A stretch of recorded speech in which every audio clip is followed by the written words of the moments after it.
안녕하세요. 같이 기도하겠습니다. 우리를 죄와 사망의 권세에서 구원해 주시고 하늘의 소망을 가지고 살아갈 수 있도록 우리를 인도해 주신 하나님 아버지께 감사와 영광과 찬송을 올립니다. 구원받은 저희들, 구원받은 이후에도 주님의 몸된 교회 안에서 하나님의 말씀으로 우리를 양육해 주시고 또 우리에게 매일매일 매 순간을 새롭게 깨우쳐 주시며 하나님의 거룩한 복음을 전할 수 있도록 우리 각 사람을 귀하게 사용해 주심에 진심으로 감사를 올립니다. 오늘도 하나님의 말씀 앞에 우리가 나왔습니다. 우리가 신앙생활 하는데 필요한 말씀으로 가르쳐 주시고 힘 주시고 위로해 주시고 깨우쳐 주시기를 진심으로 간구합니다.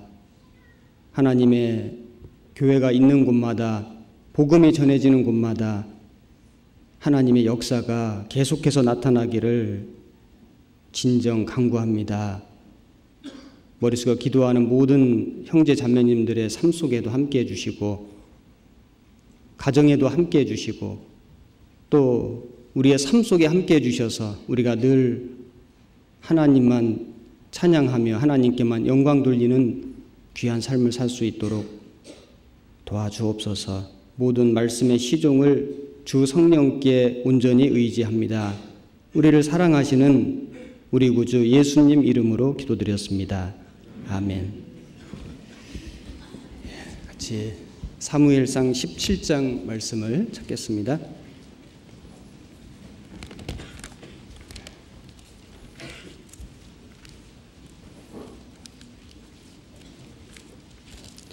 구약성경 435페이지 사무엘상 17장 31절 말씀부터 제가 읽어보겠습니다. 436페이지, 제 성경으로는 436페이지 31절부터 제가 읽겠습니다. 혹이 다윗의 한 말을 듣고 그것을 사울에게 고하였으므로 사울이 다윗을 부른지라. 다윗이 사울에게 고하되 그를 인하여 사람이 낙담하지 말 것이라. 주의 종이 가서 저 블레셋 사람과 싸우리이다. 사울이 다윗에게 이르되 네가 가서 저 블레셋 사람과 싸우기에 능치 못하리니 너는 소년이요 그는 어려서부터 용사임이니라. 다윗이 사울에게 고하되 주의 종이 아비의 양을 지킬 때에 사자나 곰이 와서 양떼에서 새끼를 움키면 내가 따라가서 그것을 치고 그 입에서 새끼를 건져내었고 그것이 일어나 나를 해하고자 하면 내가 그 수염을 잡고 그것을 쳐 죽였었나이다. 주의 종이 사자와 곰도 쳤은즉 사시는 하나님의 군대를 모욕한 이 할례 없는 블레셋 사람이리이까 그가 그 짐승의 하나와 같이 되리이다. 또 가로되 여호와께서 나를 사자의 발톱과 곰의 발톱에서 건져내셨은즉 나를 이 블레셋 사람의 손에서도 건져내시리이다. 사울이 다윗에게 이르되 가라 여호와께서 너와 함께 계시기를 원하노라. 이에 사울이 자기 군복을 다윗에게 입히고 노투구를 그 머리에 씌우고 또 그에게 갑옷을 입히매 다윗이 칼을 군복 위에 차고는 익숙지 못함으로 시험적으로 걸어보다가 사울에게 고하되 익숙지 못하니 이것을 입고 가지 못하겠나이다 하고 곧 벗고 손에 막대기를 가지고 시내에서 매끄러운 돌 5을 골라서 자기 목자의 제구 곧 주머니에 넣고 손에 물매를 가지고 블레셋 사람에게로 나아가니라. 오늘 읽은 말씀을 중심으로 해서 사울의 갑옷과 다윗의 물매 이런 제목으로 이렇게 말씀을 상고해 보도록 하겠습니다. 이번 한 주간도 여러 곳에서 전도 집회가 있습니다. 저희 서울중앙교회도 낮 중집회로 신용철 목사님께서 말씀을 인도해 주고 계십니다. 저녁 소집회도 신동민 전도사님께서 지금 말씀을 전하고 계십니다. 오셀 목사님은 싱가포르 선교 중이십니다. 그 외에도 전국에 또 해외에 많은 곳에 계속해서 복음이 전해지는데 우리가 다 함께 참여할 수는 없을지라도 기도로서 관심으로서 사랑으로서 함께 해주신다면은 하나님의 큰 역사가 계속해서 나타날 수 있을 거라고 확신합니다. 오늘 사울과 다윗의 생애를 좀 우리가 비교해보고 사울은 갑옷이 있었는데 이 갑옷이 세상적으로는 아주 훌륭한 것이었습니다. 그러나 결국 그 사울의 갑옷은 사울을 지켜주지 못했습니다. 다윗은 물매를 가지고 골리앗에게 나갔는데 그러나 그 물매는 세상에서는 보잘것없는 것처럼 보였지만은 하나님은 그 물매를 사용하셔서 이스라엘에게 승리를 가져다 주었고 다윗이라는 사람을 아주 큰 일꾼으로 쓰셨다는 것을 알 수 있습니다. 그래서 오늘 사울의 갑옷과 다윗의 물매 이런 제목으로 함께 말씀을 상고해보고 교훈을 받아보도록 하겠습니다. 블레셋하고 전쟁을 할 때 블레셋 진영에 골리앗이라고 하는 사람이 나왔습니다. 그는 키가 거의 한 3m 정도 되는 아주 거인이었습니다. 그리고 온갖 훌륭한 갑옷을 입고 나왔는데 그 갑옷의 무게를 환산해 보면은 한 57kg 정도 되는 웬만한 사람 성인 몸무게 정도 되는 그 갑옷을 아주 철저하게 입고 나왔습니다.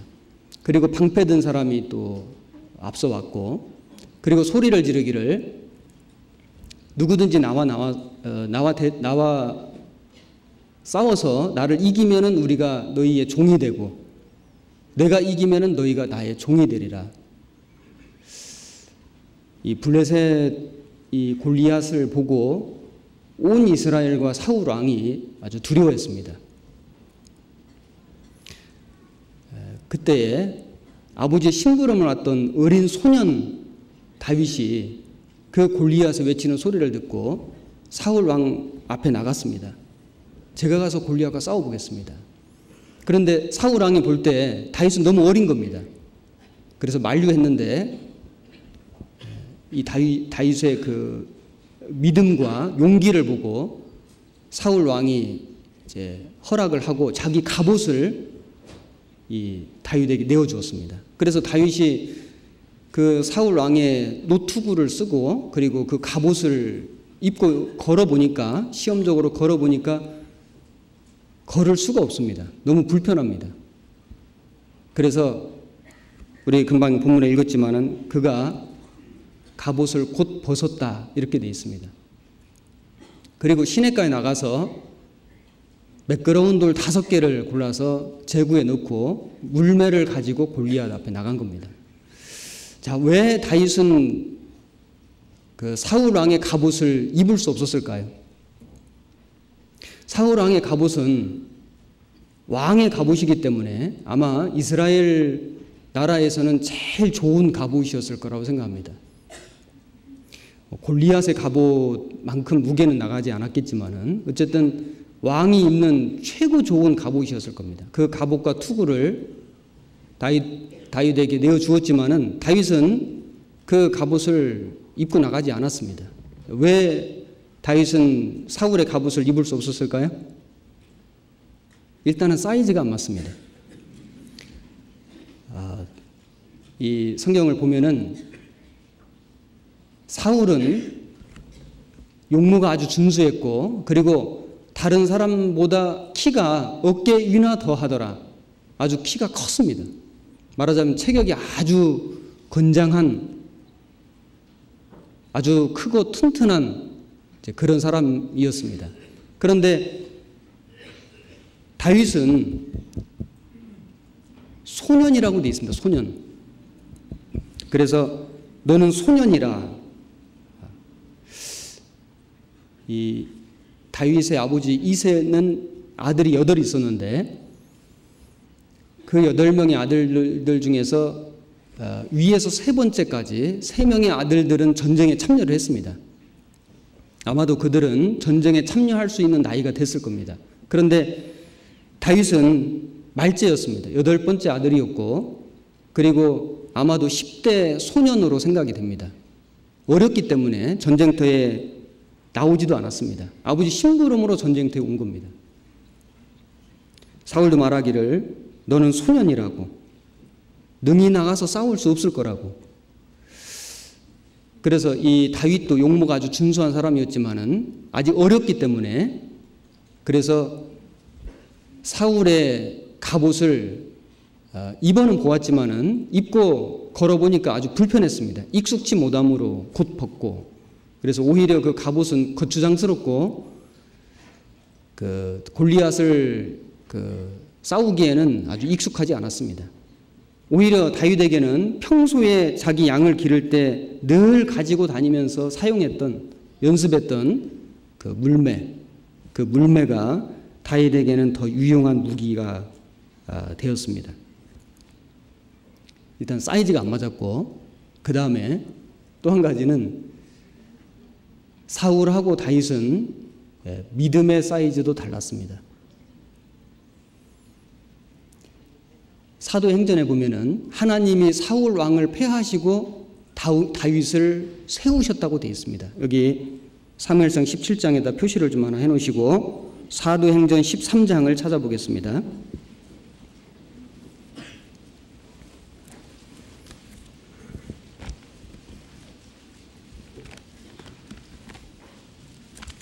사도행전 13장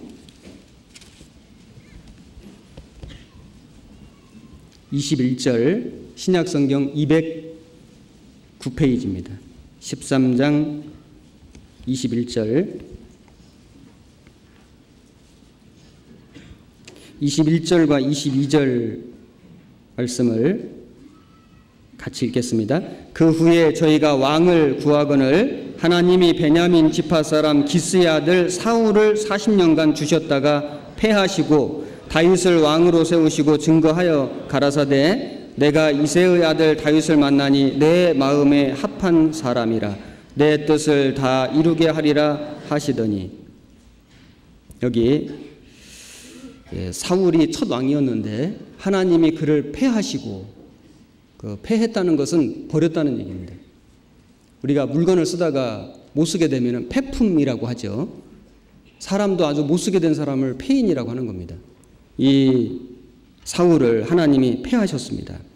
그리고 다윗을 하나님께서 왕으로 세워주셨는데, 왕으로 세워주신 이유가 뭐냐면은 다윗을 만나니 내 마음에 합한 사람이라. 그래서 사울은 하나님 마음에 합하지 못한 사람이 됐고 다윗은 하나님 마음에 합한 사람이 된 겁니다. 자, 그래서 왜 사울은 하나님 마음에 합한 사람이 못 되었고 결국엔 버려졌는지, 그리고 어떻게 다윗은 하나님 마음에 합한 사람이 돼서 하나님의 앞에서 기름 부음을 받고 세워지는 사람이 됐는지를 간단히 생각을 해보겠습니다. 우리는 구원을 받았을 뿐만 아니라 구원을 받은 사람은 나를 구원해 주신 하나님 앞에 남은 생애를 귀하게 쓰임받기를 간절히 원하는 마음이 있습니다. 당연히 그래야 됩니다. 우리가 한 곳에 살다가 이사를 해보면은 사용하던 세간살이나 물건들을 버리는 것도 있고 무슨 일이 있더라도 꼭 가져가는 것도 있습니다. 또는 한국에 살다가 외국에 간다든지 이민을 간다든지 어떤 그런 큰 변화가 있을 때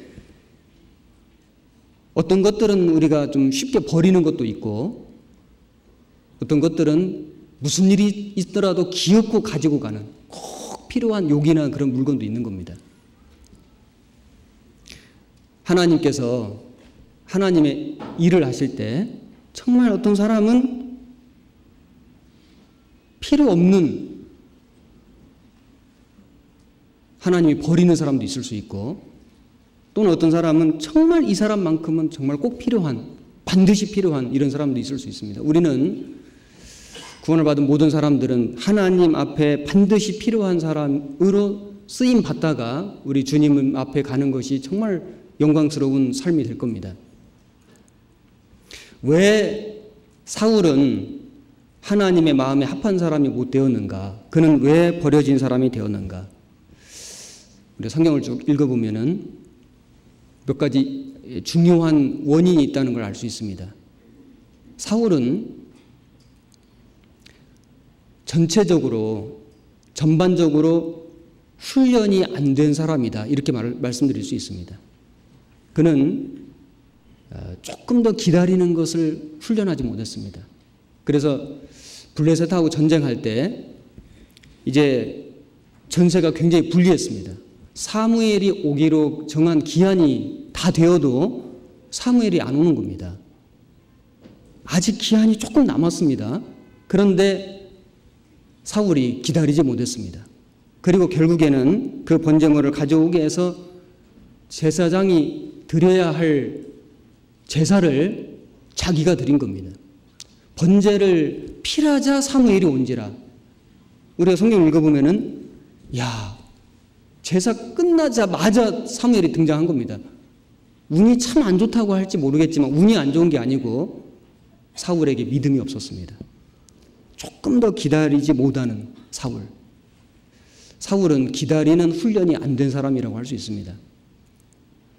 그리고 사울은 아말렉을 진멸하라는 그 하나님의 명령을 분명히 들었음에도 불구하고 자기가 좋아 보이는 것들은 남겨두고, 그리고 그 왕 아각을 죽여야 되는데 살려두고, 그리고 끝까지 그 잘못을 백성들 탓으로 돌리는, 그래서 부분적인 순종은 곧 불순종인 겁니다.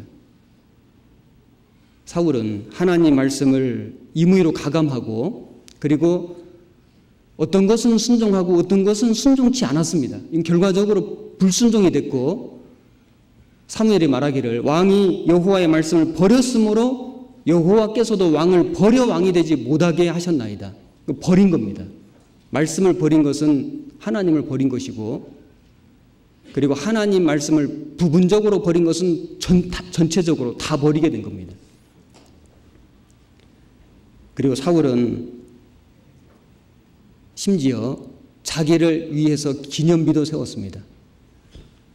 그 불순종하는 그 와중에도 자기 이름을 드러내기 위해서 자기 이름을 새긴 기념비를 세웠습니다. 하나님 마음에 합하지 않은 사람은 사울과 같은 그런 행동을 하는 사람인 겁니다. 기다리지 못하는 사람, 하나님 말씀을 임의로 변개하는 사람, 자기 뜻에 맞는 것은 순종하고 맞지 않는 것은 버리는 사람, 자기를 드러내기를 좋아하는 사람. 그리고 사울은 회개할 기회가 있었습니다.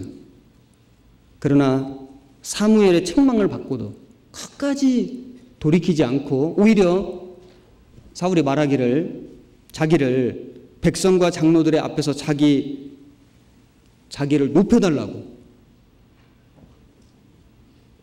끝까지 진정한 회개를 하지 않았습니다. 말로는, 입술로는 자기 잘못을 시인하는 것 같았지만은 마음 중심으로는 진정한 회개가 없었습니다. 그래서 백성들과 장로들 앞에서 자기 이름을 높여달라고 사무엘이 오히려 부탁을 했습니다. 그런 그 사울의 마음은, 그 사울의 모습은 하나님 마음에 합하지 않았습니다. 그것은 하나님을 닮은 마음이 아니었습니다. 결국에 성령이 사울에게서 떠나가고 악신이 사울에게 들어갔습니다. 그래서 기름 부음 받은 사울이 남은 평생 한 일은 뭐냐면은 하나님의 기름 부음 받은 다윗을 미워하고 시기하고 죽이려고 평생 쫓아다닌 것이 사울이 한 일이었습니다. 그리고는 결국 사울이 전쟁터에서 비참하게 죽습니다.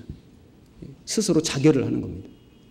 그것이 하나님 마음에 합하지 않은 사울의 불행한 인생이 됐습니다. 그런데 사울의 뒤를 이어서 기름 부음을 받은 다윗은 하나님 마음에 합한 사람이라고 되어 있습니다. 어떻게 다윗은 하나님 마음에 합한 사람이 되었을까? 우리 금방 읽은 사도행전 그 13장 22절 말씀을 다시 보시면은 패하시고 다윗을 왕으로 세우시고 증거하여 가라사대 내가 이새의 아들 다윗을 만나니 내 마음에 합한 사람이라 내 뜻을 다 이루게 하리라 하시더니, 여기 합한 사람이라 이걸 이 원어의 의미를 살펴보면은 하나님의 마음을 뒤따르는 사람이다, 이런 뜻이 있답니다. 다윗은 하나님 마음을 계속 따라가는 삶을 사는 겁니다. 그것이 하나님 보실 때 마음에 합했습니다. 좋았습니다. 기뻤습니다. 그래서 하나님께서 그 다윗을 통해서 하나님의 뜻을 이루어 가신 겁니다. 사울은 하나님 앞에 쓰임받을 수 있는 훈련이 전혀 안 되어 있는 사람이었다면 다윗은 하나님 앞에서 쓰임받을 수 있는 수없이 많은 훈련을 아주 어렸을 때부터 철저하게 받은 사람이라고 할 수 있습니다. 그것이 사울과 다윗의 가장 큰 차이였습니다. 다윗은 언제부터 훈련을 했냐면은 들에서 양을 기를 때, 목동 생활할 때부터 다윗은 철저하게 훈련을 받은 사람인 겁니다. 하나님께서 사무엘에게 이새의 아들 중에서 기름을 부으라. 첫째부터 일곱째까지 지나가는데 아닌 겁니다. 또 누가 없느냐? 말째가 있는데 들에서 양을 지키나이다. 그를 데려오라. 다윗은 하나님께서 그 기름 붓는 사람 찾으실 때 집에 있지도 않았습니다. 그는 들에서 자기 양떼를 지키고 있었습니다. 양떼를 지킨다는 것은 말로만 되는 것이 아닙니다. 짐승 길러보신 분도 계시겠지만은 짐승 살아있는 거기 때문에, 생물이기 때문에 한시도 한눈 팔 수 없습니다. 그리고 한두 마리가 아니고 떼이기 때문에, 많이 있었기 때문에 결코 간단한 일이 아니었을 겁니다. 사랑의 수고라고 성경에도 되어 있는데 많은 수고가 들어갔을 겁니다. 양이 많다 보면은 양도 종류가 많이 있었을 거 아니에요. 말 잘 듣는 양도 좀 있지만은 또 말 안 듣는 양도 있고, 좀 이쁜 짓 하는 양도 있지만 미운 짓 하는 양도 있고, 깨끗한 양도 있지만 좀 더러운 양도 있고, 아마 건강한 양도 있지만은 좀 병든 양도 있었을지 모릅니다. 어쨌든 다윗은 그 양 한 마리 한 마리를 아주 사랑으로 정성으로 돌봤다는 걸 알 수 있습니다. 왜냐하면은 그 양이 곰이나 사자 같은 맹수에게 물려가면은 끝까지 쫓아가서 그 입에서도 그 양을 뺏어냈다고, 구해냈다고 다윗이 간증하고 있습니다. 그 양을 다윗은 진정으로 사랑하는 법을 계속 배워간 겁니다. 잠언에도 보면은 네 양떼의 형편을 부지런히 살피며 네 마음을 솥대에 두라, 이런 말씀이 있습니다. 다윗이 장차 왕이 되었을 때 이스라엘에는 많은 백성들이 있었습니다. 그 수많은 백성들 중에는 여러 종류의 백성이 있었을 겁니다. 순종하는 백성도 있는가 하면 불순종하는 백성도 있었을 것이고, 좀 건강한 백성도 있는가 하면 좀 건강치 못한 병든 백성도 있었을 수 있고, 여러 모양의 각색 모양의 백성들이 있었을 겁니다. 그런데 이 다윗이 목동이었을 때 그 양떼를 얼마나 오랫동안 사랑으로 돌보는 그 훈련을 끊임없이 했지 않습니까? 그것은 장차 왕이 되어서 자기 백성들을 그 사랑으로 돌보는 그 일을 하기 위해서 하나님이 훈련시킨 거라고 할 수 있습니다. 그 기름 부음을 받는 그 사람을 찾을 때도 이 다윗은 들에서 양을 지키고 있었습니다. 맹수들이 양을 물어갈 때는 쫓아가서 그 입에서도 그것을 뺏어내었고, 그리고 그 맹수들과 싸워서 쳐 죽였다고 되어 있습니다.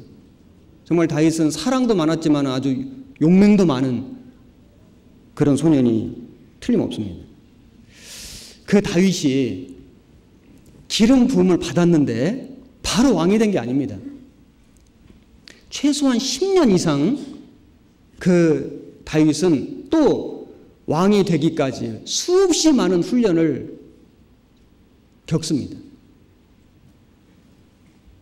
사람이 어떤 외부에서 공격을 받고 핍박을 받는 것도 견디기 어렵지만은 내부에서, 자기 민족에게서,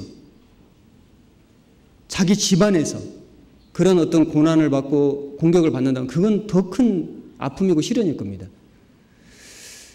다윗이 기름 부음을 받았는데 장차 왕이 될 사람인데, 그런데 왕이 될 때까지, 다윗이 30세 왕이 될 때까지 그는 10년 넘도록 아주 혹독한 훈련을 또 받습니다. 바로 먼저 기름 부음을 받은 그 사울 왕에게서 계속해서 미움과 시기와 질투와 그리고 죽음의 위협을 받는 겁니다. 그래서 계속 도망다니고 쫓겨다니는 삶을 살게 된 겁니다. 다윗이 아주 혹독한 훈련을 아주 단단히 받은 겁니다. 잠깐 받은 게 아닙니다. 10수년을 받은 겁니다. 시편 18편을 보겠습니다.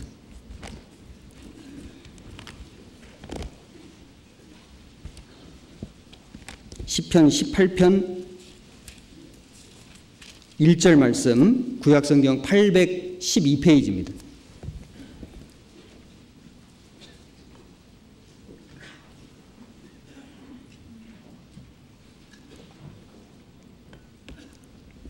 (812페이지) 18편 1절 그 앞에 괄호하고 그 말씀이 있는데 제가 읽어보겠습니다. 여호와의 종 다윗의 시, 영장으로 한 노래. 여호와께서 다윗을 그 모든 원수와 사울의 손에서 구원하신 날에 다윗이 이 노래의 말로 여호와께 아뢰어 가로되. 1절과 2절을 같이 읽겠습니다. 나의 힘이 되신 여호와여, 내가 주를 사랑하나이다. 여호와는 나의 반석이시요 나의 요새시요 나를 건지시는 자시요 나의 하나님이시요 나의 피할 바위시요 나의 방패시요 나의 구원의 뿌리시요 나의 산성이시로다. 다윗이 그 사울에게서 10년 넘도록 엄청난 시련과 고난을 받을 때 다윗은 깨달은 것이 있습니다. 오직 나를 지키시는 분은 하나님이시다. 다윗은 그것을 아주 뼈에 사무치도록 깨달았을 겁니다. 오직 나를 지키시는 분은 하나님이시다. 그래서 시편 18편을 노래한 겁니다. 16절에 저가 위에서 보내사 나를 취하시며 많은 물에서 나를 건져내셨도다. 나를 강한 원수와 미워하는 자에게서 건지셨으며 저희는 나보다 힘센 영고로다. 여기 보면은 다윗이 많은 원수 미워하는 사람 속에 있었지만은, 그러나 결국은 하나님은 위에서 보내사 나를 취하시며, 도움은 위에서부터 오는 겁니다. 사방이 막혀도 하늘 문은 열려 있는 겁니다. 나의 도움이 어디서 올꼬? 천지를 지으신 여호와에게서로다. 다윗은 그것을 많은 세월 속에서, 경험 속에서 깨달았습니다. 29절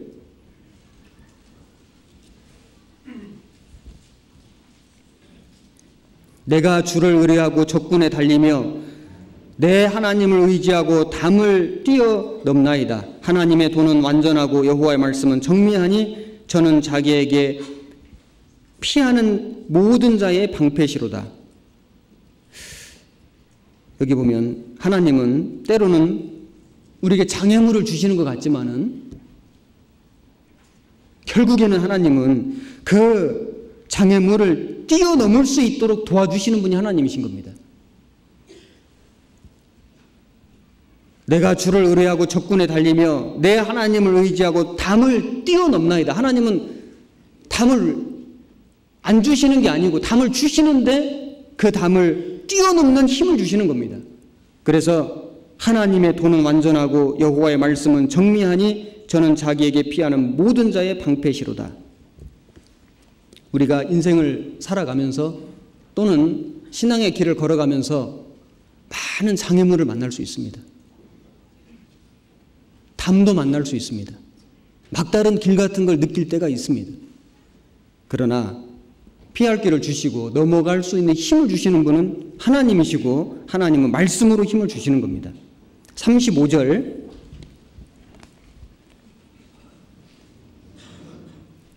주께서 또 주의 구원하는 방패를 내게 주시며 주의 오른손이 나를 붙들고 주의 온유함이 나를 크게 하셨나이다. 36절은 같이 읽겠습니다. 내 걸음을 넓게 하셨고 나로 실족지 않게 하셨나이다. 사람의 걸음을 넓게 해주실 수 있는 분은 하나님밖에 없습니다. 그래서 하나님께서는 위에서부터 도움을 내려주시는 분이고 구원받은 그리스도인들, 환난받는 그리스도인들에게 넓은 곳으로 인도하시고 그리고 담을 뛰어넘는 힘을 주시고 그리고 내 걸음을 넓게 해주시는 겁니다. 어떤 사람에게 그런 은혜를 주시냐면은 하나님 말씀을 붙드는 사람. 우리가 어떤 시험을 받을 때 결국 그 시험을 넘어가는 힘은 말씀에서 오는 겁니다. 어떤 인간적인 위로나 어떤 세상적인 어떤 방법도 그 시험을 이길 수 없습니다. 오직 하나님 말씀에서 시험을 이길 수 있는 힘이 나오는 겁니다. 어떤 고난을 받을 때 그 고난을 이길 수 있는 힘은 하나님 말씀에서 오는 겁니다. 내 마음을 넓힐 수 있는 유일한 것은 말씀인 겁니다. 하나님 말씀을 가까이 하면은 마음이 넓어집니다. 도무지 용서할 수 없는 사람을 용서할 수 있는 힘은 말씀에서 오는 겁니다. 원수도 사랑할 수 있는 힘은 말씀에서 오는 겁니다. 정말로 하나님 앞에 귀하게 쓰임받는 사람은 말씀 붙드는 사람인 겁니다. 다윗은 어느 누구보다도 많은 시련과 환난을 겪었지만은 끝까지 하나님의 말씀을 붙듦으로 뛰어넘은 겁니다. 다윗만큼 혹독한 훈련 받은 사람이 없습니다. 하나님이 다윗에게 그렇게 혹독한 훈련을 시키신 이유는 다윗을 하나님의 일에 크게 쓰시기 위해서 훈련시키신 겁니다. 훈련을 통과해 본 적이 없는 사람은 결코 하나님 일을 끈질기게 할 수가 없습니다. 그래서 하나님께서는 구원받은 그리스도인들에게 훈련을 허락하십니다. 각자마다 사람마다 훈련하는 코스가 좀 다릅니다. 전도인들은 발령받은 곳에서 성경으로도 배우지만은 실제 경험으로 많이 배웁니다. 저는 농촌에서 작은 교회도 있어봤고 또 도시에서 조금 더 큰 교회도 있어봤는데 작은 교회에서 정말 경험으로 배운 것이 귀하다고 생각됐습니다. 제가 농촌에 있는 작은 교회에서 체험적으로 배운 것이 있다면 두 가지를 얘기하고 싶습니다. 한 가지는 한 영혼이 소중하다. 한 영혼이 소중하다. 정말 한 영혼을 전도하기 위해서 몇 개월, 1년, 2년, 심지어 3년, 몇 년씩 모든 교회 형제 자매들이 그 한 영혼을 건지려고 그렇게 오랫동안 씨름하고 기도하고 결국에는 구원하는 그것을 체험하면서 정말 한 영혼이 너무 소중하다. 배우지 않을 수가 없습니다. 그리고 또 한 가지는 교회가 너무 소중하다.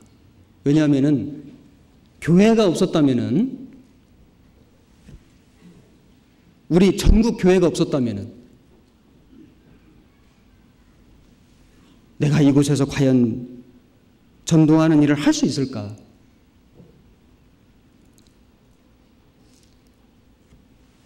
아무리 힘든 일, 어려운 일 만나더라도 그래도 내가 혼자 하는 게 아니라 우리 교회가 있다. 이걸 생각할 때 정말 힘이 났습니다. 그 어려움을 이겨낼 수 있었습니다. 한 영혼의 소중함, 교회의 소중함을 배웠다고 생각합니다. 다윗은 오랜 동안 양떼를 돌보고 그리고 기름 부음을 받은 뒤에도 사울 왕에게서 아주 혹독한 훈련을 철저하게 받았습니다. 하나님이 다윗의 마음을 넓혀주셨고 걸음을 크게 해주셨습니다. 그래서 다윗은 항상 하나님 앞에서 겸손할 수 있었습니다. 다윗이 내가 어떻게 왕의 사위가 되겠습니까? 정말 다윗은 진심으로 얘기를 했습니다. 그 사울 왕에게서 쪽짐을 받을 때도 다윗이 말하기를 왕이 죽은 개나 벼룩 같은 저를 쫓으심입니까? 자기를 죽은 개라고 벼룩 같은 사람이라고 그렇게 얘기를 했습니다. 그것이 다윗의 진심이었습니다.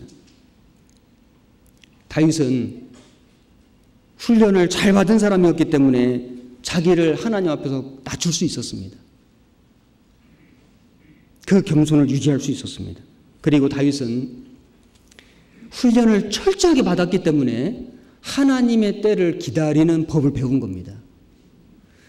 사람은 누가 나를 미워하면은 미워하는 마음 생기는 것이 인지상정입니다. 사울이 다윗을 아무 연고 없이 미워했습니다. 죽이라고 쫓아다녔습니다. 다윗이 그 사울을 죽일 수 있는 기회가 2번 있었습니다. 한 번은 엔게디 동굴에서 그 사울의 옷자락을 가만히 뱄습니다. 옷자락을 벨 정도면 목도 벨 수 있습니다. 그런데 다윗은 그렇게 하지 않았습니다. 그리고 십황무지라는 곳에서는 그 사울 일행이 잠들어 있을 때 그 사울의 창과 물병만 가지고 나왔습니다. 얼마든지 목숨 죽일 수 있었습니다. 결정적으로 2번 사울을 죽일 기회가 있었지만은 다윗은 그 사울의 목숨을 해하지 않았습니다. 이유는 단지 한 가지입니다. 사무엘상 26장을 보겠습니다.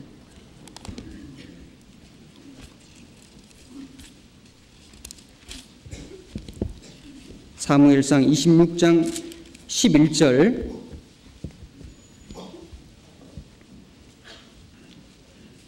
453페이지 구약성경 26장 11절 말씀 한 절만 같이 읽겠습니다.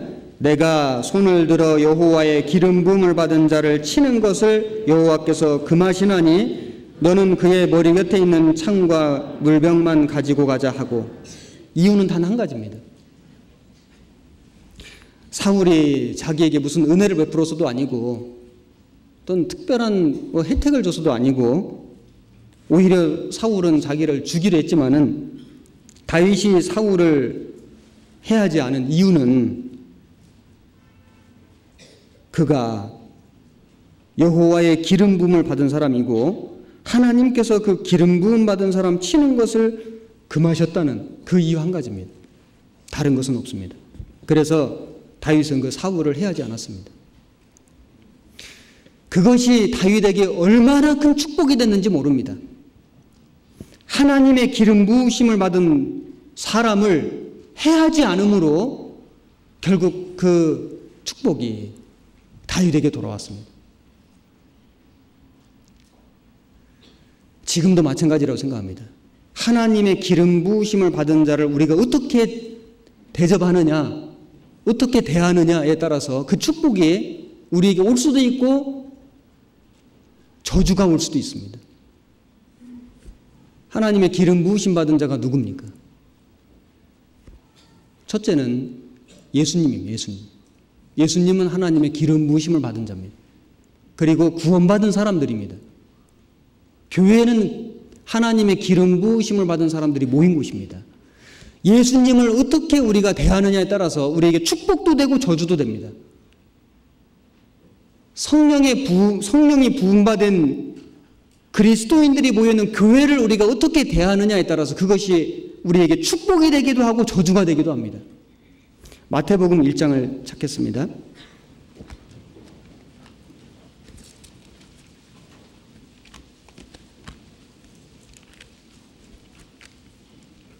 마태복음 1장 1절 신약성경 1페이지 1장 1절 아브라함과 다윗의 자손 예수 그리스도의 세계라. 여기 예수님을 그리스도라 그랬는데 기름 부음을 받은 자 이런 뜻입니다. 16절에 야곱은 마리아의 남편 요셉을 낳았으니 마리아에게서 그리스도라 칭하는 예수가 나시니라. 예수님은 구약 성경에서 예언하신 그리스도입니다. 기름 부음을 받으신 자입니다. 베드로가 말하기를 주는 그리스도시요 살아계신 하나님의 아들이시니이다. 그리스도라고 고백했습니다. 믿음의 고백입니다. 예수님은 그리스도였습니다. 하나님이 그 예수님에게 성령과 능력을 기름 붓듯 하셨다. 그래서 예수님이 가시는 곳마다 능력과 기적을 나타내셨습니다. 우리는 그 하나님의 기름 부음을 받으신 그 예수 그리스도를 어떻게 대하느냐에 따라서 우리에게 축복이 임하기도 하고 저주가 임할 수 있습니다. 구원받은 그리스도인들은 그 예수님을 우리의 구세주로, 구주로 영접했습니다. 예수님은 우리의 구주로 대접한 겁니다. 그것이 우리에게 얼마나 큰 축복이 됐습니까? 우리에게 영원한 생명이라는 축복이 주어진 겁니다. 예수님을 받아들임으로 우리에게 영원한 축복이 임했습니다. 어떤 사람들은 그 예수님을 그들의 구주로 받아들이지 않습니다. 부정합니다. 배척합니다. 그것이 결국 그들의 삶의 저주로 임할 겁니다. 구원받은 이후에도 우리는 그 주님을 어떻게 대하느냐에 따라서 우리의 삶이 축복을 받기도 하고 책망을 받을 수도 있습니다. 그리고 그 하나님의 기름 부음을 받은 사람들이 누구냐면은 구원받은 형제 자매님들입니다. 고린도후서를 보겠습니다. 고린도후서 1장 21절 신약성경 286페이지입니다.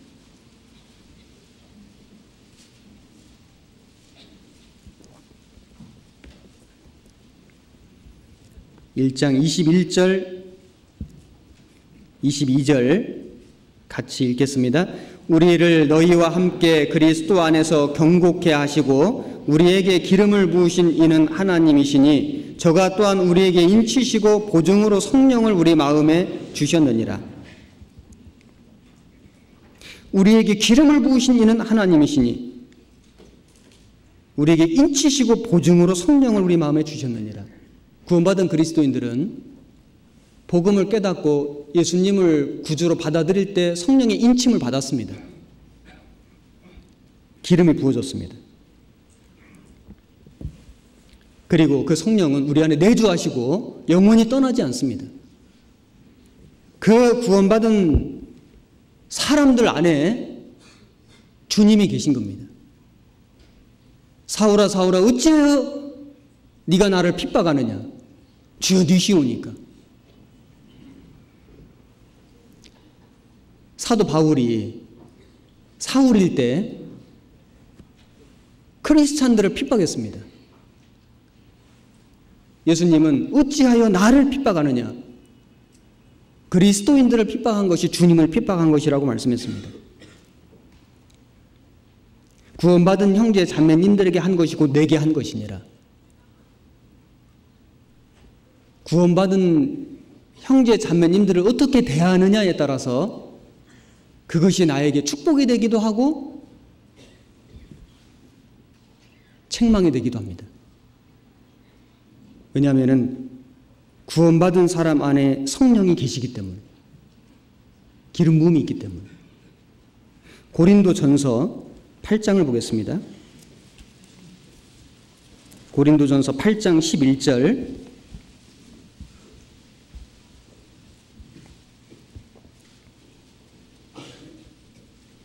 (272페이지입니다) 11절 12절 같이 읽겠습니다. 그러면 네 지식으로 그 약한 자가 멸망하나니 그는 그리스도께서 위하여 죽으신 형제라. 이같이 너희가 형제에게 죄를 지어 그 약한 양심을 상하게 하는 것이 곧 그리스도에게 죄를 짓는 것이니라.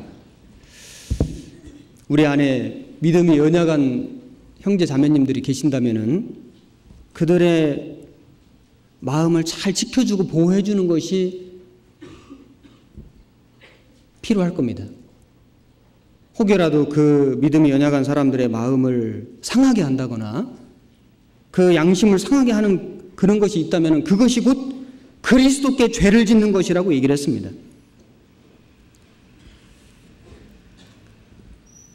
말로 상처를 주는 것도, 또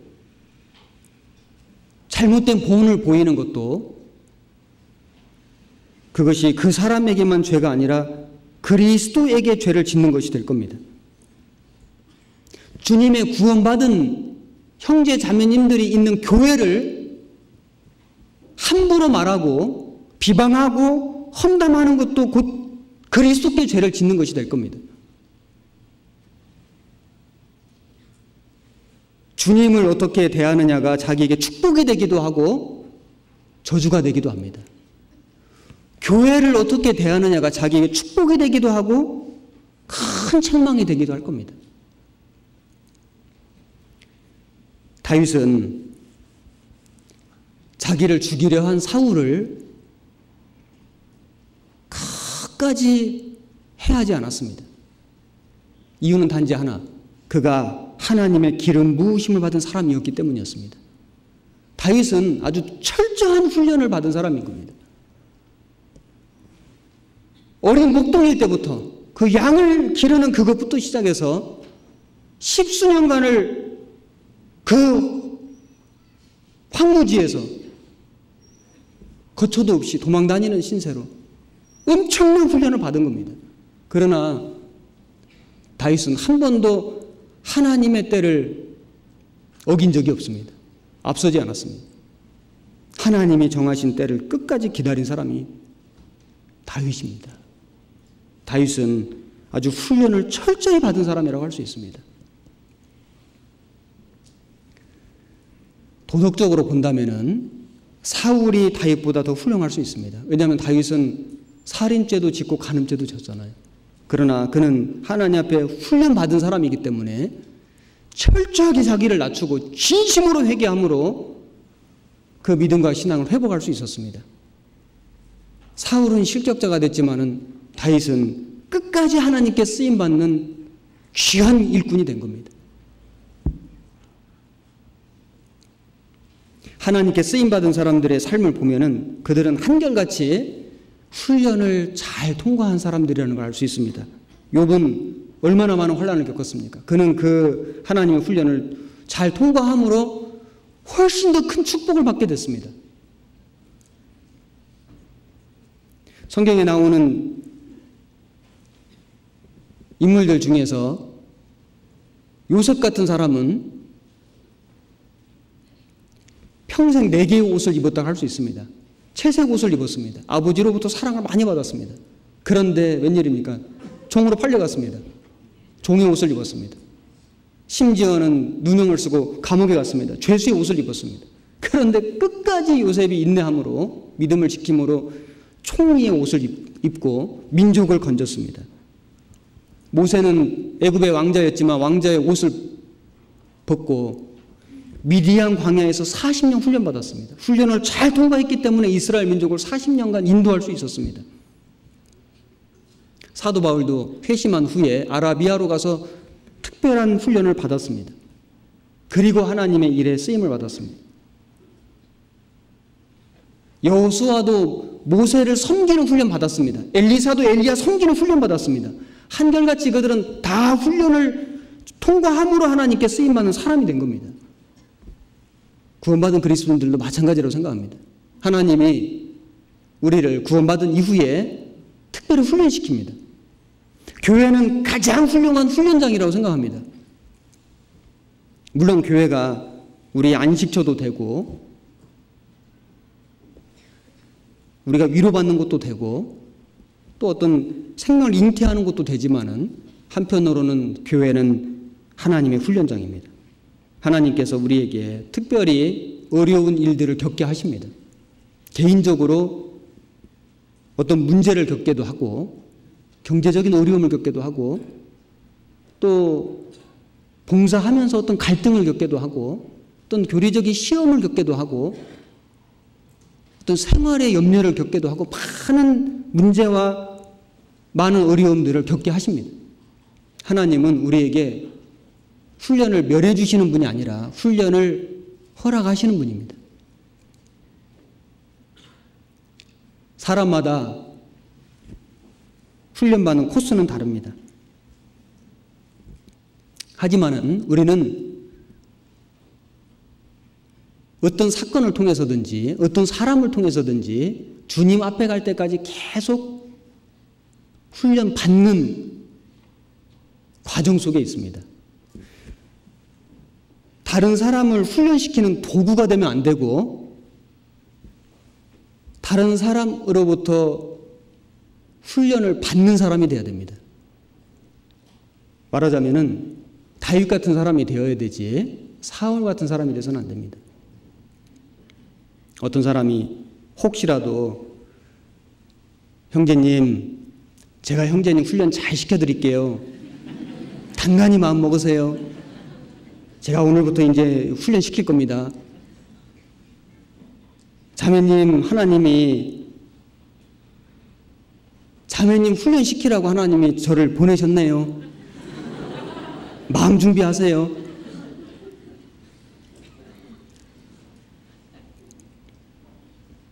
그런 일은 있어서는 안 됩니다. 나는 다른 사람 훈련시키는 도구가 되면 안 되고 하나님으로부터 훈련받는 대상이 되어야 됩니다. 왜 내가 나서서 다른 사람을 훈련시킵니까? 그건 하나님이 할 일입니다. 나는 하나님께 훈련받을 사람이지 하나님이 나를 들어서 다른 사람 훈련시키는 게 아닙니다.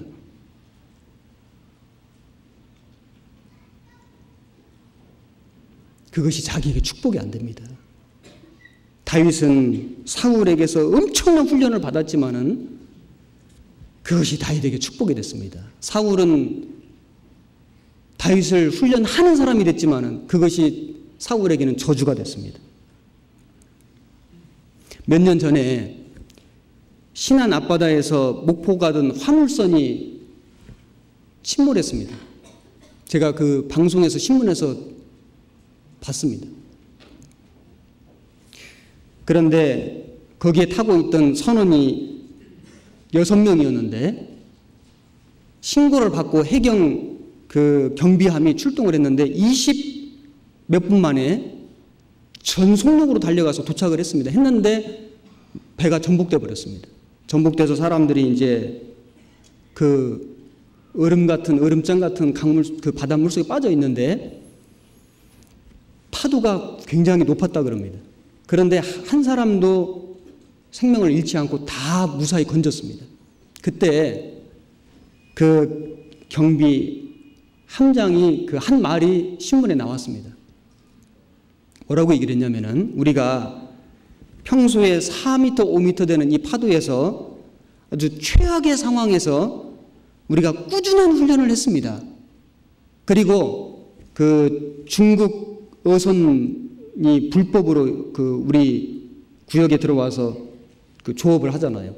그 중국 그 어선들을 납포하는 그 팀워크 훈련이 아주 잘 되어 있었기 때문에 그 악조건 속에서 한 사람의 생명도 잃지 않고 우리가 무사히 건질 수 있었습니다. 그 함장이 한 말이 그 신문에 나왔습니다. 평소에 훈련이 사람 생명을 건진 겁니다. 우리는 얼마 전에 아주 불행한 국가적인 큰 사고를 겪었습니다. 세월호 배가 침몰했는데 너무 많은 생명이 잃어졌습니다.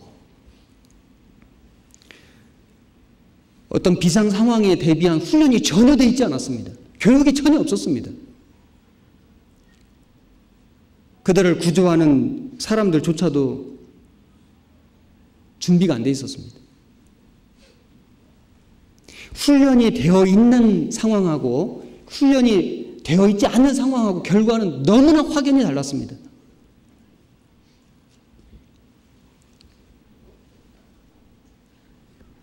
군인들도 평상시 계속 훈련합니다.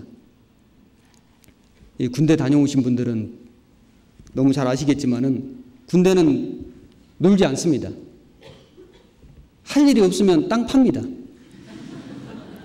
그리고 또 할 일 없으면 땅 메웁니다. 그리고 또 할 일 없으면 땅 파고 또 메웁니다. 군대는 놀아서는 안 됩니다. 계속 훈련해야 됩니다. 그래야만 군인으로서 어떤 비상 상황이 닥치면은 대처할 수 있는 힘이 생기는 겁니다.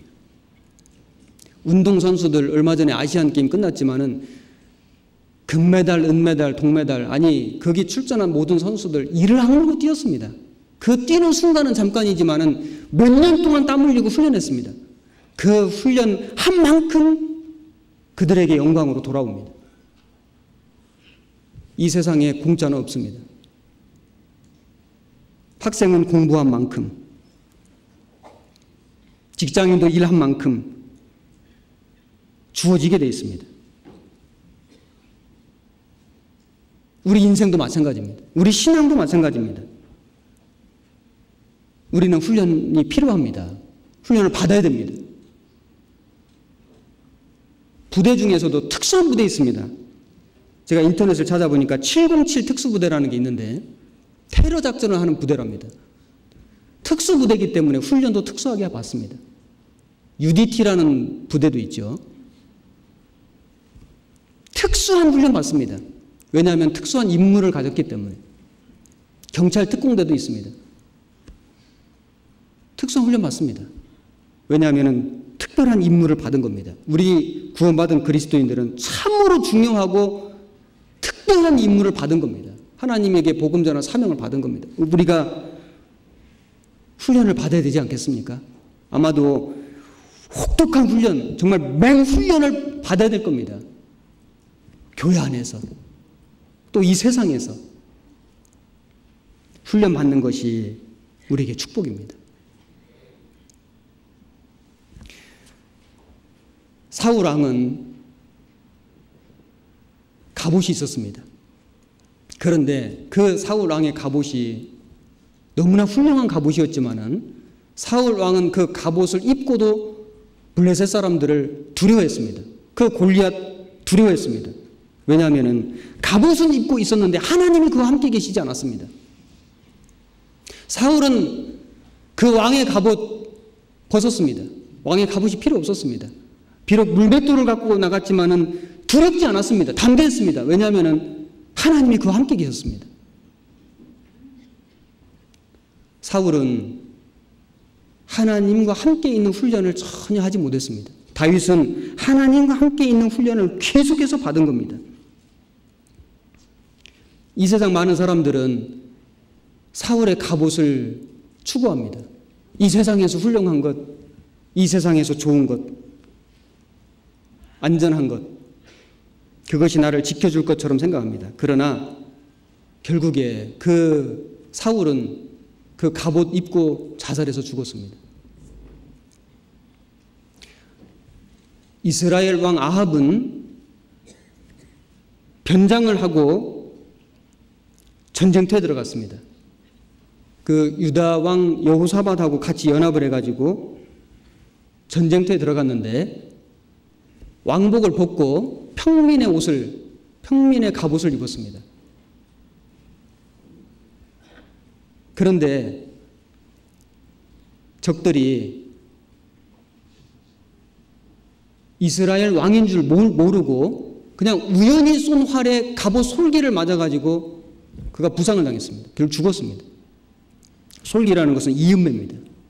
우연히 쏜 화살에 갑옷 입었지만은 그것도 평민으로 변장했지만은 그것도 갑옷과 갑옷의 솔기 그 사이에 화살을 맞아가지고 죽었는데 그것은 하나님 섭리였습니다. 이 세상 사람들은 자기의 어떤 수단과 자기의 방법과 자기의 어떤 깨와 자기의 힘을 가지고 자기 인생을 지킬 수 있다고 생각합니다. 자기 생명을 지킬 수 있다고 생각합니다. 여기 제가 과테말라 알폰소 대통령 이야기 잠깐 읽어보겠습니다. 알폰소는 자신의 신변 안전에 남달리 신경을 쓴 사람이었습니다. 대통령 관저를 중심으로 반경 2km 안에 있는 건물은 무조건 관저 쪽으로 난 창문을 폐쇄시켜버렸습니다. 또한 친위대를 제외하고는 어느 누구도 무기를 휴대한 채 자기 관저에 출입하는 것을 금했습니다. 주치의는 하루 3번씩 그를 검진했고 어떤 물건이라고 친위대의 엄격한 사전 검사 없이는 절대로 관저 안으로 가져갈 수 없었습니다. 음식물은 검사관이 실시간 다음이라야 그의 식탁에 오를 수 있었습니다.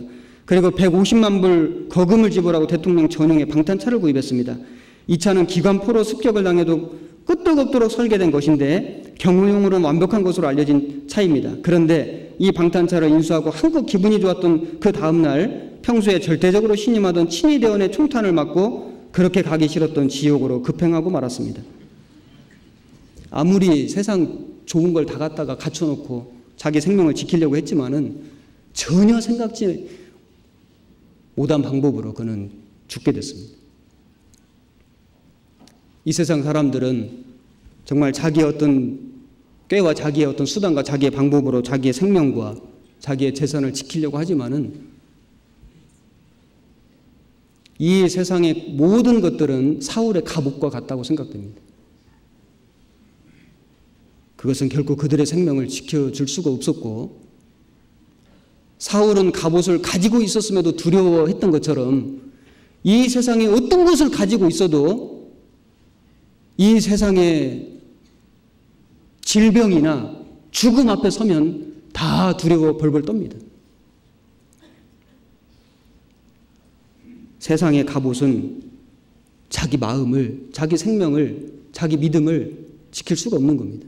그런데 다윗이 잡은 그 물매는 사람 볼 때는 너무나 초라하고 보잘것없는 물건이었습니다. 사무엘상 17장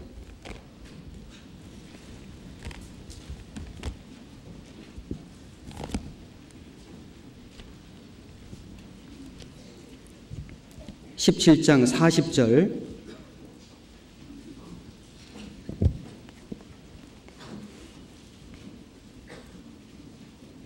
(436페이지입니다) 처음에 본문 표시해 놓으신 17장 40절 같이 읽겠습니다. 손에 막대기를 가지고 시내에서 매끄러운 돌 5을 골라서 자기 목자의 제구 곧 주머니에 넣고 손에 물매를 가지고 블레셋 사람에게로 나아가니라. 참 이 모습을 이렇게 상상해 보면은 어떻게 보면 참 유치해 보이는 모습일 수도 있습니다. 그 골리앗 거인과 전쟁을 하러 나가는데 소년 다윗이 막대기를 가지고 시내가에 가서 매끄러운 돌 5개 골라서 가는 겁니다. 그런데 그 5개의 돌도 다 필요 없었습니다. 그중에 몇 개 사용했습니까? 1개 사용했습니다. 다윗은 충분히 준비했습니다. 최선을 다해서 준비했습니다. 삼갈은 소모는 막대기로 블레셋 사람 600명 죽였습니다. 막대기가 무슨 능력이 있겠습니까? 하나님이 함께 하실 때 엄청난 일을 할 수 있었습니다. 삼손은 나귀 턱뼈를 가지고 1,000명을 죽였습니다. 기드온은 300명 군사 가지고 미디안 군대 13만 5천명과 싸워서 승리했습니다. 하나님이 함께 하실 때 작은 거지만 귀하게 사용됐습니다. 오병 이어의 기적은 어린아이의 도시락 받쳐져서 그 기적이 나타났습니다. 우리는 내가 갖고 있는 작은 것, 비록 작은 거지만은 그것을 우리가 충분히 연습하고 최선을 다해서 준비할 때 오히려 사울왕의 갑옷보다 더 큰 능력이 나타난다는 걸 알았으면 좋겠습니다. 때로는 우리는 내게 사울왕의 갑옷 같은 것이 없다는 것을 핑계를 댑니다. 내게는 건강도 부족하고, 내게는 어떤 재주도 부족하고, 내게는 어떤 것들이 부족합니다. 하지만 우리가 내게 사울왕의 갑옷 같은 것이 없다는 것을 핑계댈 것이 아니라 다윗이 가지고 나간 물매 같은 작은 은사를 부지런히 연습하고 최선을 다해서 준비함으로 우리는 엄청난 일을 할 수 있습니다. 우리가 평소에 신앙생활 가운데서 늘 하는 연습이 다윗의 물매 연습인 겁니다. 작은 일이 아닙니다. 평소에 연습을 게을리 하면은 결정적일 때 쓰임 받을 수가 없습니다. 어떤 학생이 평소에 공부를 안 했습니다. 시험을 보게 됐는데 시험지를 딱 보니까 캄캄한 겁니다. 아는 게 하나도 없습니다. 고민하다가 이렇게 썼습니다. 하나님은 다 아십니다. 며칠 후에 이제 채점이 돼서 돌아왔는데 선생님이 이렇게 써놨습니다. 하나님은 100점, 너는 빵점. 하나님 다 아시죠? 근데 문제는 자기는 하나도 모르는 겁니다. 평소에 공부를 전혀 안 했습니다. 다윗은 사울의 갑옷은 익숙지 않았습니다. 그래서 그 갑옷을 입고 나갈 수가 없었습니다. 그러나 다윗에게 물매는 너무 익숙했습니다. 그 익숙한 것을 가지고 나갔습니다. 우리 형제 자매님들은 무엇이 익숙하십니까? 우리가 구원받기 전에는 이 세상의 것으로 많이 익숙했는데 이제는 구원받은 이후에는 경건의 연습에 익숙해야 됩니다. 우리는 하나님의 말씀을 보고 읽고 듣고 행하고 또 기회가 되면 복음을 전하는 그것으로 익숙해야 됩니다. 우리는 구원받은 이후에 우리의 말도 온중한 말, 부드러운 말, 위로해주는 말, 칭찬해주는 말, 은혜를 끼치는 말, 덕이 되는 말을 함으로써 그것이 우리의 생활에 익숙해져야 됩니다. 그것이 자기에게 축복이 됩니다.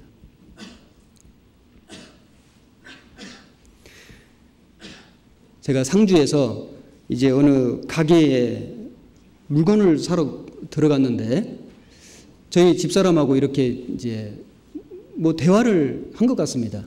갑자기 그 점원이 저에게 물었습니다. 혹시 목사님이십니까? 그래서 어떻게 아셨습니까? 그랬더니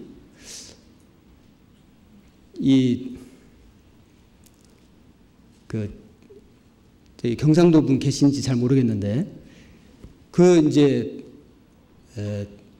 제가 우리 집사람한테 존댓말을 쓴 겁니다. 자연스럽게 계속 이렇게 존댓말을 쓰니까 아마 그 점원이 생각할 때는 목사님이 아니고서는 저렇게 자기 아내한테 존댓말을 쓰겠을까 이렇게 생각을 한 것 같습니다. 우리가 평소에 계속해서 연습이 된 것은 아마 자연스럽게 나올 겁니다. 우리가 말씀에 연습이 되고 말씀을 읽고 듣고 또 기회가 되면은 사람의 영혼을 생각하고 어떻게든지 신앙을 붙들어 주려고 하고 세워 주려고 하는 그것이 연습이 되면은 아마도 그것이 그렇게 보여질 거라고 생각합니다. 당연히 그럴 겁니다. 보여주려고 하는 것이 아니라 보여지게 될 겁니다. 사람들이 알게 될 겁니다. 부부가 존대어를 쓰는 것은 많은 장점이 있다고 생각됩니다. 물론 항상 그런 건 아니에요. 어떤 때는 또 편하게 말을 하기도 하지만은 그러나 늘 마음속에 이렇게 존중하는 마음을 가지면은 함부로 말하지 않을 겁니다. 존대어를 쓰면 좋은 점 중에 하나가 부부싸움이 안 됩니다. 야, 한 대 맞으시겠어요? 이렇게 말이 전혀 어울리지 않기 때문에 이게 싸움이 안 됩니다. 우리가 교회 안에서 어떤 언어의 습관을 이렇게 좋게 가지면은 다툼이 아마 잘 안 생길 겁니다. 형제 자매님들 간에도 다 이렇게 존중하는 마음을 가지면은 틀림없이 말이 온유하게 나갈 것이고, 혹시 오해가 되고 문제가 생기는 일이 있더라도 그게 아마 이렇게 잘 수습될 거라고 생각합니다.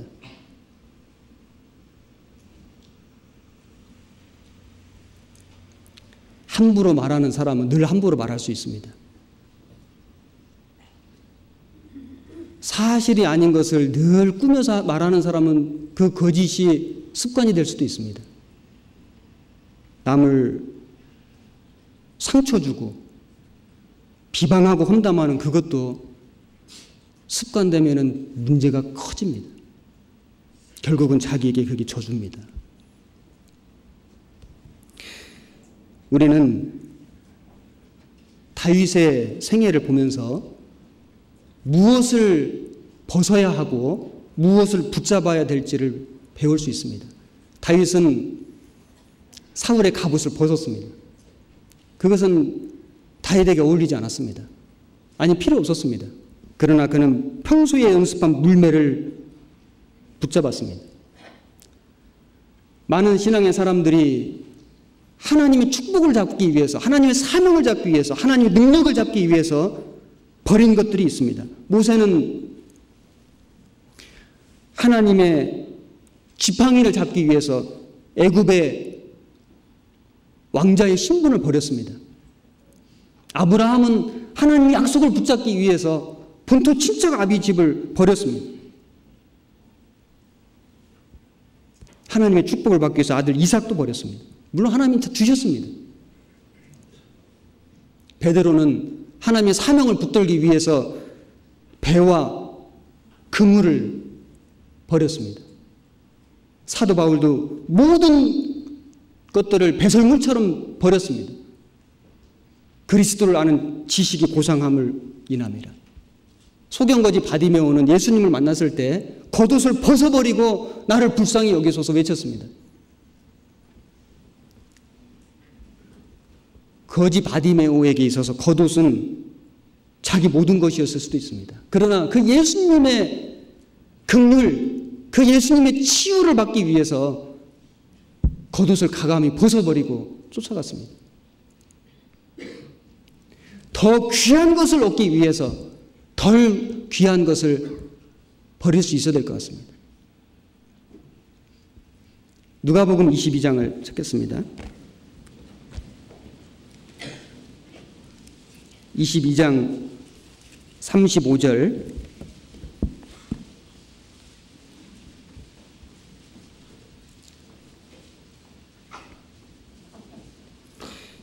(135페이지) 신약성경 35절 36절 같이 읽겠습니다. 저에게 이르시되 내가 저희를 전대와 주머니와 신도 없이 보내었을 때에 부족한 것이 있더냐 가로되 없었나이다. 이르시되 이제는 전대 있는 자는 가질 것이요 주머니도 그리하고 검 없는 자는 겉옷을 팔아 살지어다.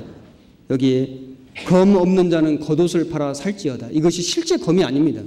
왜냐하면 예수님이 잡히실 때 베드로가 대제사장 그 종 말고의 귀를 검으로 떨어뜨렸을 때 예수님께서 말씀하시기를 검을 집에 꽂으라.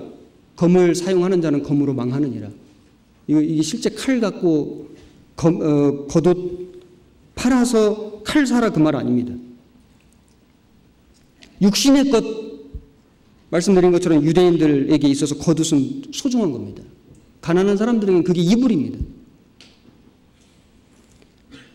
육신의 것, 육신에 필요한 것, 소중한 것을 팔아서라도 하나님의 능력을 얻으라, 능력을 사라, 그런 뜻일 겁니다. 사도 바울이 죄수의 몸으로 로마로 압송되어서 갈 때 유라굴로라는 광풍 만났습니다. 다 죽게 됐습니다. 그때에 그들이 한 행동을 보면 우리가 무엇을 버리고 무엇을 붙잡아야 될지를 배울 수 있습니다. 사도행전 27장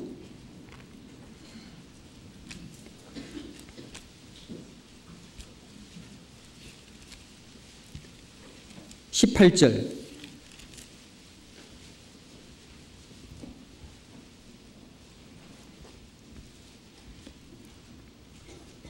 234페이지입니다. 18절에 우리가 풍랑으로 심히 애쓰다가 이튿날 사공들이 짐을 바다에 풀어버리고 사흘째 되는 날에 배의 기구를 저희 손으로 내어버리니라. 여기 보면 그 배에다가 많은 짐을 실었습니다. 짐은 다 필요한 것들입니다. 우리도 어디 여행 갈 때 짐을 가지고 갑니다. 꼭 필요한 것들만 가지고 갑니다. 그런데 지금 짐이 문제가 아닙니다. 죽게 생겼습니다. 짐을 바다에 풀어버리고, 그리고 배의 기구들이 얼마나 필요한 것들입니까? 그러나 배의 기구도 내어버리니라. 31절, 바울이 백부장과 군사들에게 이르되 이 사람들이 배에 있지 아니하면 너희가 구원을 얻지 못하리라 하니 이에 군사들이 거룻줄을 끊어 떼어 버리니라. 여기 거룻배가 있습니다. 이 비상 보트입니다. 이것도 버렸습니다. 38절에 배부르게 먹고 밀을 바다에 버려 배를 가볍게 하였더니, 밀은 식량입니다. 식량도 버렸습니다. 40절, 닻을 끊어 바다에 버리는 동시에 깃줄을 늦추고 돛을 달고 바람을 맞춰 해안을 향하여 들어가다가 닷도 끊어서 버렸습니다. 완전히 다 버린 겁니다. 왜냐하면 그 모든 것들보다도 생명이, 목숨이 더 귀했기 때문입니다. 백부장은, 이 죄수를 호송하는 책임자였던 백부장은 처음에는 사도 바울의 말보다는 선주와 선장의 말을 믿었습니다. 그래서 출항한 겁니다. 27장 11절, 백부장이 선장과 선주의 말을 바울의 말보다 더 믿더라. 그런데 사도 바울은 무엇을 믿고 무엇을 붙잡았는지 아십니까? 22절, 내가 너희를 권하노니 이제는 안심하라. 너희 중 생명에는 아무 손상이 없겠고 오직 배뿐이리라. 나의 속한 바 곧 나의 섬기는 하나님의 사자가 어젯밤에 내 곁에 서서 말하되 바울아 두려워 말라. 네가 가이사 앞에 서야 하겠고 또 하나님께서 너와 함께 행선하는 자를 다 네게 주셨다 하였으니 그러므로 여러분이 안심하라. 나는 내게 말씀하신 그대로 되리라고 하나님을 믿노라. 바울은 하나님의 말씀을 탁 붙들었습니다. 그래서 이렇게 담대하게 얘기할 수 있었습니다. 여러분이 안심하라. 내게 말씀하신 그대로 되리라고 하나님을 믿노라. 바울은 진짜 믿었습니다. 그리고 바울의 말대로 됐습니다. 물론 하나님 약속대로 된 겁니다. 276명 전원이 살았습니다. 그리고 그들은 하나님을 알게 됐고 이 사건을 통해서 복음을 듣게 됐을 겁니다. 우리는 결정적일 때, 어떤 우리가 인생을 살아가면서 정말 아주 극적일 때, 사실 큰 환난을 겪을 때, 죽음 앞에 섰을 때 결국 우리는 무엇을 붙들어야 될까요? 이 세상에 그동안 내가 소중히 여겼던 모든 것들이 아무 소용없을 겁니다. 그렇게 우리가 붙들고 애지중지 소중히 여기고 살았던 것들이 아무 소용없는 것들이라는 걸 깨닫게 될 겁니다. 그리고는 결국에 하나님 말씀을 붙들게 될 겁니다. 그렇다면은 우리가 그런 어떤 극적인 상황이 오기 전에라도 우리의 어떤 일상적인 삶 속에서 주님을 섬기는 믿음의 길을 걸어가는 그 과정 속에서도 덜 중요한 것 너무 붙들고 살지 말고 정말 더 중요한 하나님의 말씀과 약속을 붙들고 사는 삶이 된다면은 우리는 다윗처럼 하나님 마음에 합한 사람이 되고 다윗처럼 귀하게 쓰임받는 사람이 될 수 있다고 생각이 됩니다. 다윗은 그 물매를 가지고 골리앗 앞에 아주 담대하게 나갔습니다. 사람이 볼 때는 너무 우습지만은. 그래서 골리앗도 말하기를 네가 나를 개로 여기느냐. 다윗은 담대했습니다. 왜냐하면은 나의 사시는 하나님, 내가 평소에 늘 함께 하시던 하나님, 내가 붙들고 의지하는 그 하나님이 지금 나와 함께 계신다는 확신이 있었기 때문에 다윗은 담대했습니다. 여기 사무엘상 본문 17장 다시 찾겠습니다.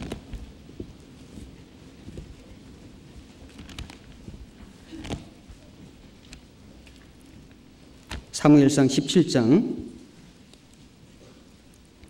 4절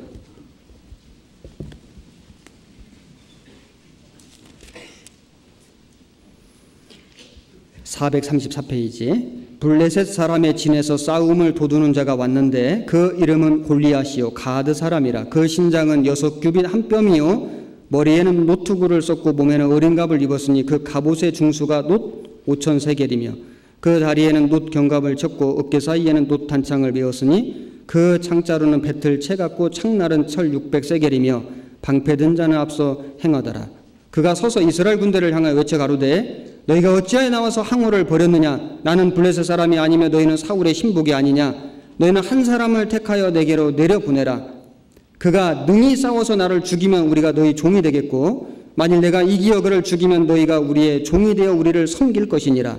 그 블레셋 사람이 또 가로되 내가 오늘날 이스라엘의 군대를 모여가였으니 사람을 보내어 나로 더불어 싸우게 하라 한지라. 사울과 온 이스라엘이 블레셋 사람의 이 말을 듣고 놀라 크게 두려워하니라.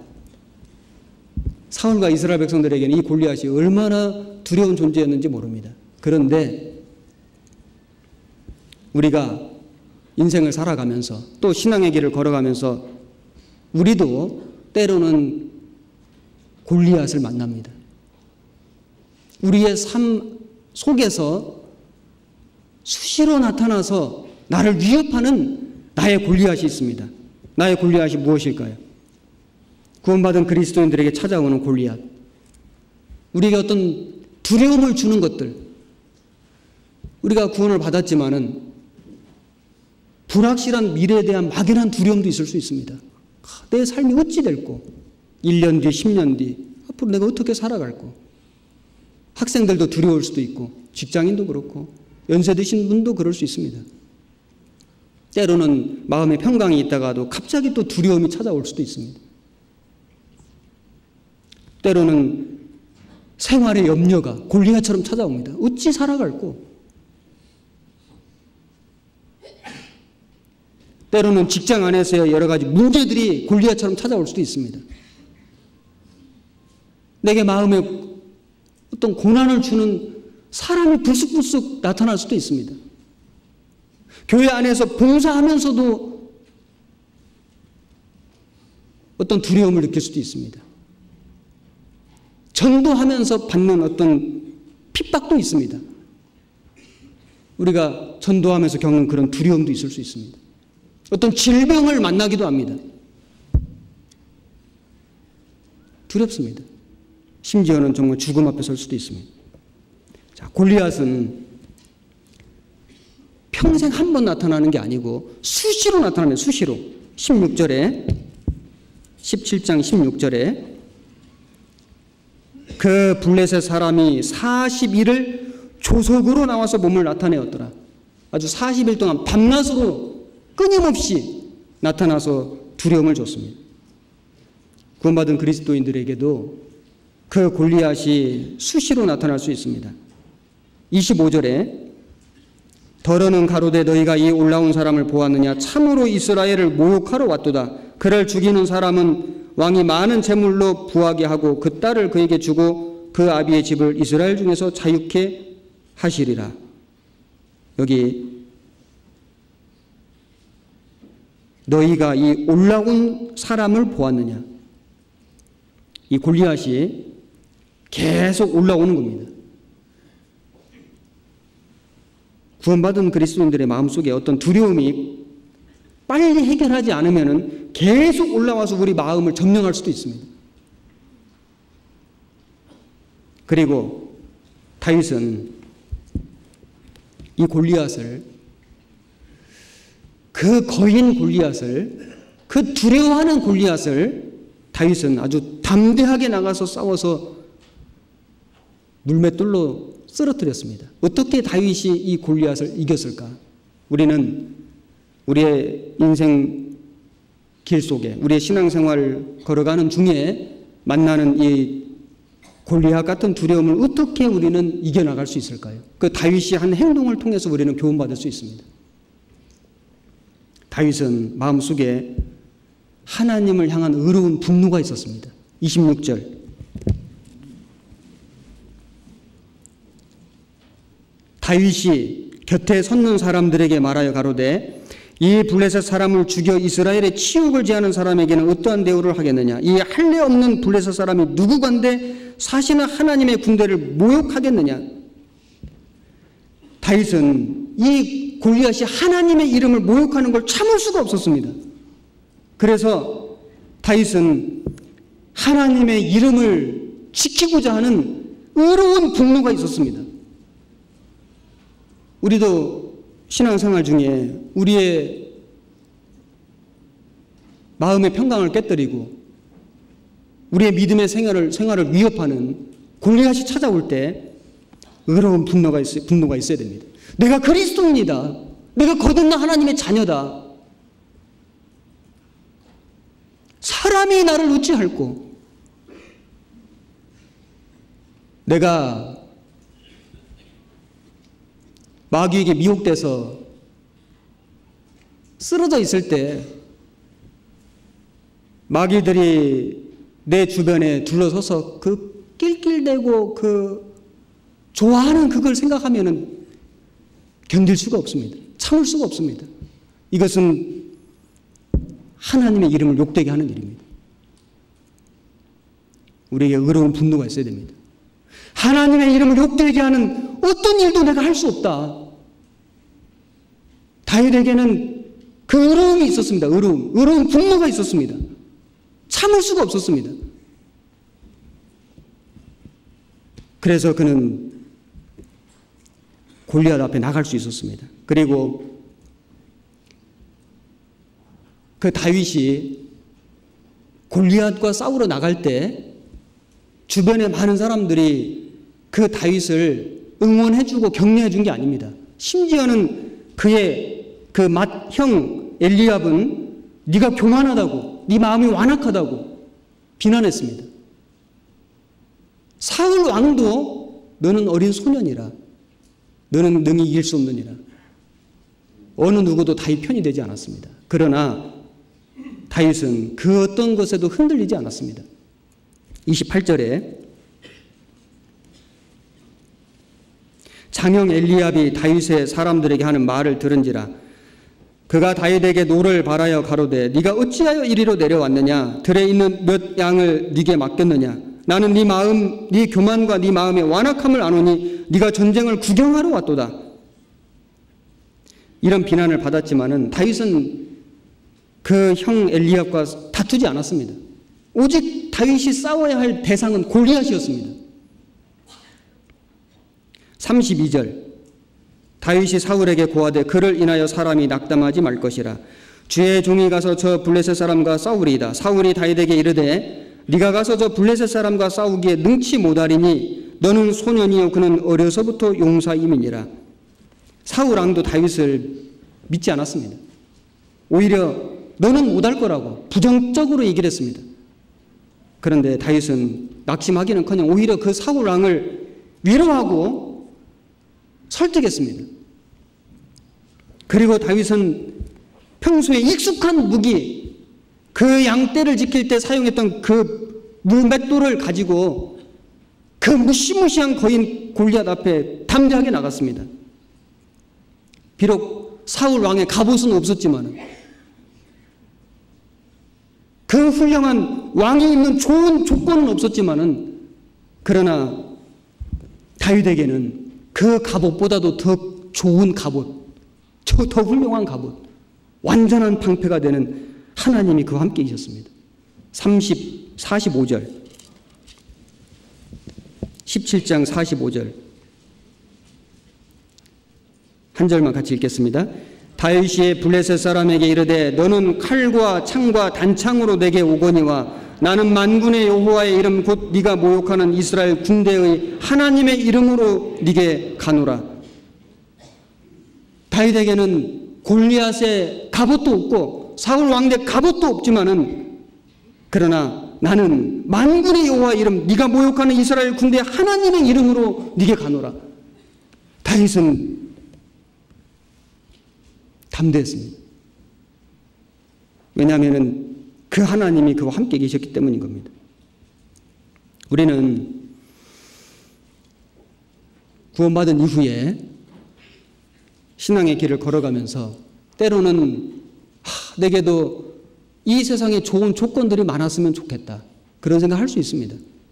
좀 더 많은 재물이나 좀 더 좋은 어떤 환경이나 좀 더 건강한 어떤 육체나 어떤 좋은 가정 환경이나 어떤 세상적인 어떤 그런 좋은 조건들이 내게 더 많이 있어서 그것이 나를 행복하게 하고 나를 지켜주고 또 내 믿음 생활을 힘있게 했었으면 참 좋겠다, 그를 생각할 수 있습니다. 그러나 우리가 경험적으로도 보면은 내가 주님을 위해서 정말 뜨겁게 살고 정말 힘있게 살고 그리고 영혼을 건지고 세우는 그 일을 할 때가 언제였는지 보면 사실 이 세상에 그 좋은 조건들 많이 있었을 때가 아니었습니다. 오히려 그런 것들이 부족할 때, 아니 없었을 때, 더 많은 시련이 있을 때, 환난이 있을 때, 시험을 받을 때, 그때 그 곤란 중에 내가 정말 하나님을 의지하고 정말 하나님 말씀을 붙들고 정말 담대하게 살았다는, 우리는 경험적으로도 그걸 알 수 있습니다. 우리에게는 사울의 갑옷이 필요한 것이 아니라 다윗의 물매가 필요한 겁니다. 우리가 신앙생활하는 중에 혹 나는 특별히 고난이 좀 많다, 다른 사람보다 나는 시험이 좀 많다, 나는 좀 더 환난이 좀 더 많다면은 그것은 불행이 아니고 하나님이 나를 더 좋은 훈련 코스로 인도하시는 겁니다. 나라는 사람을 더 견고하게 만드시기 위해서, 나를 더 귀하게 쓰시기 위해서, 더 하나님의 큰 영광을 나타내기 위해서 되게 다른 사람보다 좀 더 힘든 코스로 인도하시는 것이 틀림없이 맞을 겁니다. 사울은 하나님 앞에 패한 사람이 됐고 다윗은 하나님 앞에 세워진 사람이 됐습니다. 하나님이 사울은 패하셨고 다윗은 세우셨습니다. 사울은 신앙의 훈련이 되어 있지 않았습니다. 다윗은 어릴 때부터, 어린 양을 기를 때부터, 사울에게 미움을 받고 쫓겨다닐 때부터 왕이 될 때까지, 왕이 된 이후에도 끝까지 그는 아주 혹독한 훈련을 받은 사람인 겁니다. 그래서 그는 겸손할 수 있었고 믿음을 지킬 수 있었고 하나님 일을 할 수 있었습니다. 그것이 그에게 축복이었습니다. 우리는 우리에게 사울의 갑옷이 없다는 것을 원망하지 말고, 그걸 핑계하지 말고, 내게 있는 다윗의 물매 같은 비록 작은 은사지만은 그것을 부지런히 갈고 닦고 연습하고, 그리고 주님이 나와 함께 계신다는 것을 믿고 나갈 때 하나님이 나를 다윗처럼 귀하게 쓰실 겁니다. 하나님의 마음에 합한 사람이 될 겁니다. 기도하겠습니다.